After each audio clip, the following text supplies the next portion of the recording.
Është një mëngjes i hidhur i shkurtit në Treskio, Pensilvani, dhe Don Smith po përballet me makthin e tij më të keq. Pas kërkimit për djalin e tij të zhdukur Justin, ai e gjen 26 vjeçarin të kaltër dhe pa ndjenja në trotuar, duket sikur është ngrirë nga i ftohtë i tmerrshëm. I dëshpëruar, Don telefonon shërbimet e urgjencës. Por a mund të ndihmojnë ata vërtet? Siç rezulton një mjek, ka një ide të fundit, por mjaft të çmendur, që mund të shpëtojë jetën e të riut.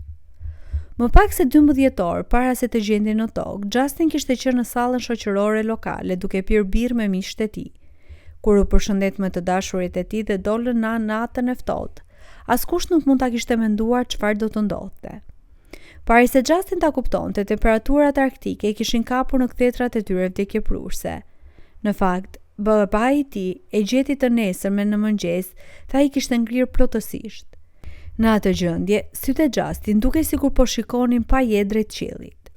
Më shqetësuese akoma, ai nuk duke se kishte puls.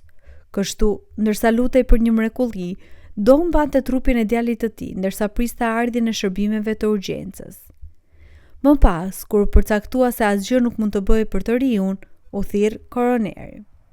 Por për shkak se Justin ishte aq i ftohtë, ai nuk mund të shpallej ligjërisht i vdekur, dhe kur filloi të ngrohej, ndodhi diçka e pabesueshme, një mrekulli mjekësore që tronditi botën. Para se të vazhdoj me historinë tonë, shtypni butonin e pëlqimit, sigurohuni të regjistroni dhe të aktivizoni zilen e njoftimeve që të mos humbisni asnjë histori të re. Para asaj nate fatale, Justin kishte qenë një 26 vjeçar tipik që jetonte në një qytet të vogël të Pensilvanisë. Sipas pranimit të tij, pëlqente të pinte 1 ose 2 pije. Nuk i shmanges as marrjes së rreziqeve. Megjithatë, Justin kishte përgjegjësi, pasi po studionte për një diplomë në psikologji në Universitetin Shtetëror të Pensilvanisë. Në kohën e lirë, ai shijonte të luante golf dhe të broëriste nga Philadelphia Phillies. Dhe fillimisht, mbrëmja e 20 shkurti 2015 filloi si shumë të tjera. Atëherë, Justin dhe miqtë e tij ishin mbledhur në sallën shoqërore të kompanisë vullnetare të zjarrfiksve të Treskiu për të kaluar natën. 10 vjet më parë, një aksident i tmerrshëm i kishte coptuar jetën Justin. Si adoleshent, ai kishte qenë i përfshirë në një aksident automobilistik që kishte vrarë shokun e tij më të mirë. Dhe edhe pse kishin mbijetuar nga përplasja, i riu sigurisht nuk e kishte harruar atë që kishte ndodhur. Në fakt, atë natë ai po shënonte për vjetorin e tragjedisë në mënyrën e tij. Fillimisht Justin kishte planifikuar të kthehej nga salla shoqërore me një mik. Megjithatë, ndërsa mbrëmja vazhdonte, ai dëshironte të largohej më herët se sa kishte parashikuar. Justin nuk donte të priste derisa shoferi të ishte gati për të ikur. Kështu pasi kishte pirë shumë birra për të drejtuar makinën e tij në mënyrë të sigurt, vendosi të ecte 2 milje deri në shtëpi. Rreth orës 9:30 të mbrëmjes, Justin la miqtë e tij në lokal. Pastaj pasi kishte ecur vetëm 1 milje, fatkeqësia goditi. Edhe pse nuk është e qartë se çfarë ndodhi saktësisht, mjekët besojnë se Justin rrëshiti në një grumbull bore, goditi kokën dhe humbi ndjenjat. Si rezultat, i riu nuk mund të bënte asgjë ndërsa trupi i tij dorëzoi të ftohtit. Për pjesën tjetër të natës, Justin qëndroi i shtrirë në grumbullin e borës. Trupi i tij ishte duke ngrirë ndërsa temperatura ra në 0. Ndërkohë dashura e tij e tmerrshme u bë gjithnjë më shqetësuar. E pasigurt për atë që kishte ndodhur, ajo kaloi natën duke u përpjekur të telefononte babain e Justit, Don. Dhe më në fund të nesërmen në mëngjes, filloi kërkimi i babait i shqetësuar. Don e gjeti Justin të shtrirë me shpi në grumbullin e borës rreth orës 7:30 të mëngjesit. Në atë kohë, ai ishte kthyer në të kaltër, ndërsa këmbët e krahët e tij dukeshin të zi. Dhe edhe pse sytë e Justin ishin të hapur, nuk dukej se kishte ndonjë shenjë jete brenda tyre. Megjithatë, Don kërkoi me dëshpërim për një puls në trupin e ngrirë të djalit të tij, që gjendej 1 milje larg shtëpisë së tyre. Pastaj telefonoi nënën e tij dhe i tha: "Justin ka vdekur." Kur anëtarët e shërbimeve të urgjencës mbërritën në vend ngjarje, ata arritën në të njëjtën përfundim, pasi nuk mundën të gjenin asnjë gjurmë pulsi të Justin. Të bindur se Justin kishte ndërruar jetë, mjekët vendosën një çarçaf mbi trupin e tij dhe kontaktuan autoritetet përkatëse. Por historia nuk ishte mbaruar ende. Duke kërkuar udhëzime për situatën, një nga mjekët pranë Justin kontaktoi Coleman në telefon. Dhe për fat të mirë, mjeku me përvojë e dinte se kur bëhej fjalë për mbijetesën e temperatura ekstreme, gjërat nuk janë gjithmonë ashtu siç duken. Në fakt ai besonte se mund të ishte mundur të ringjallë i riu, dhe pse dukej pa mundur. Megjithatë, në vende si Pensilvania, ku temperaturat dimërore mund të bien në zero, rreziqet e lidhura me motin e ftohtë janë shumë reale. Dhe kur kushtet janë në kulmin e tyre më të keq, vendasit mund të përjetojnë hipotermi. Në të vërtetë, mund të duhen më pak se 7 minuta ekspozim që një person i veshur pak të dorëzohet ndaj kësaj gjendjeje. Sipas ekspertëve, hipotermia ndodh kur temperatura e trupit të njeriut bie në 95 gradë Fahrenheit. Zakonisht, kjo ndodh sepse i prekur i ka ekspozuar veten ndaj të ftohtit ekstrem. Megjithatë, her pas here hipotermia mund të shfaqet edhe pas konsumimit të alkoolit, pasi kjo shpesh ndikon në aftësinë e trupit për të rregulluar ngrohtësinë, dhe siç mund të pritet, pasojat nuk janë të këndshme. Kur hipotermia fillon, organet vitale si zemra dhe truri fillojnë të mos funksionojnë siç duhet, dhe për shkak se ky proces ul qarkullimin e gjakut në pjesën tjetër të trupit, të prekurit zakonisht hyn në një gjendje shoku. Kjo nga ana tjetër rrin mundësinë e komplikimeve të mëtejshme si dështimi i veshkave dhe mëlçisë. Në Shtetet e Bashkuara, për më tepër, vlerësohet se rreth 1500 njerëz vdesin nga hipotermia çdo vit.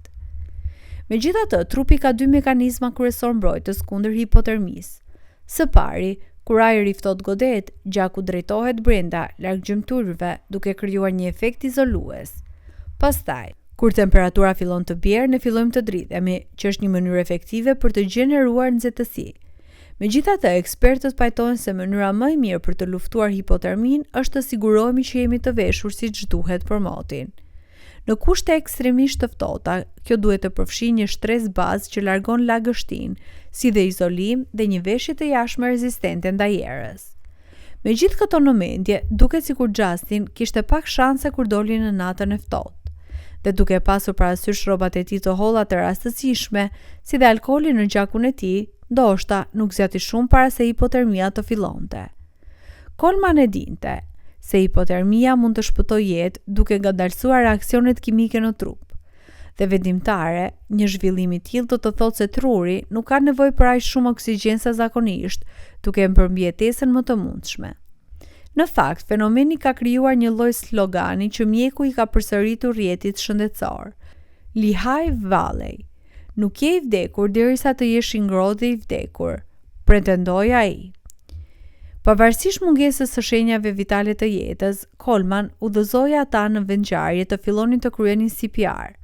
Pastaj i riu mbërriti në objektin Heizoid, ku stafi zbuloi se nuk mund të merrnin asnjë matje të saktë të temperaturës së trupit.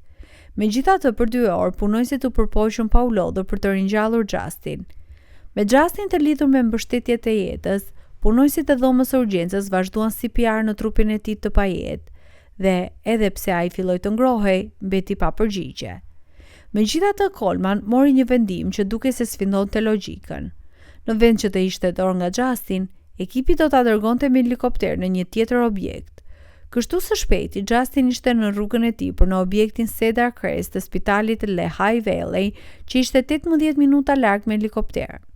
Kur 26 vjeçari mbërriti aty, ai u kalua në kujdesin e James Wu, një specialist në kirurgji kardiotorokale. Dhe së shpejti u arriti në përfundimin se një procedurë e njohur si oksigjenimi membranor ekstrakorporal ose ECMO ishte shansi më i mirë i pacientit për mbijetesë. Pastaj riu u lidh me makinë e ri. Megjithatë, u mbeti skeptik për atë që mund të ndodhte dhe duke pasur parasysh ato shanse, paralajmëroi familjen e Justin se duhet të përgatiteshin për lajme të këqija. Pas vetëm 1 orë e gjysmë, gjërat filluan të ndryshonin. Së pari, trupi Justin filloi të ngrohej më në fund, pastaj mjaft pabesueshëm zemra e tij filloi të rrahë vet. Megjithatë, Justin nuk ishte ende jashtë rrezikut në këtë pikë. Në fakt, kur John Castaldo, një neurolog në Cedar Crest, kreu një ekzaminim të pacientit, arriti në përfundimin se Justin nuk ishte aktivitet truror. Kishte pak shpresë për mbijetesë funksionale. Zbuloi Castaldo për rrjetin shëndetësor. Por kishte një tjetër surprizë në pritje për ekipin e spitalit. Pas disa ditësh trajtimi, Castaldo kreu teste të mëtejshme të Justin dhe kësaj here rezultatet treguan se aktiviteti i tij truror ishte normal. Ishin të gëzuar, pranoi neurologu. Besuam se po shpalose një mrekulli pra nesh. Megjithatë, doktor Castaldo dyshonte se Justin mund të mbete në një gjendje vegetative. Në fund të fundit, truri i tij kishte qenë pa oksigjen për një kohë të gjatë. Në fillim Justin nuk ishte ndërgjegje për mjedisin e tij, shtoi neurologu për rrjetin shëndetësor. Ndërkohë, ndërsa ditët dhe javët kalonin, familja Justin mbajti një prani të vazhdueshme pranë shtratit të tij. Në të vërtetë, edhe pse Don ishte i divorcuar nga nëna e djalit të tij, tragjedia përfundimisht i bashkoi sërish ish-bashkëshortët së bashku me vajzat e tyre Sara dhe Ashley. Më pas përfundimisht, Castaldo vuri re shenjën që kishte kërkuar. Po, ndërsa ekzaminonte sytë e Justin, Castaldo vuri re se pacienti po e ndiqte me shikim ndërsa lëvizte. Dhe një muaj pas si Don kishte gjetur trupin pa jetë të djalit të tij në tokë, njeriu më në fund u zgjua. Mrekullisht, ai kishte mbijetuar.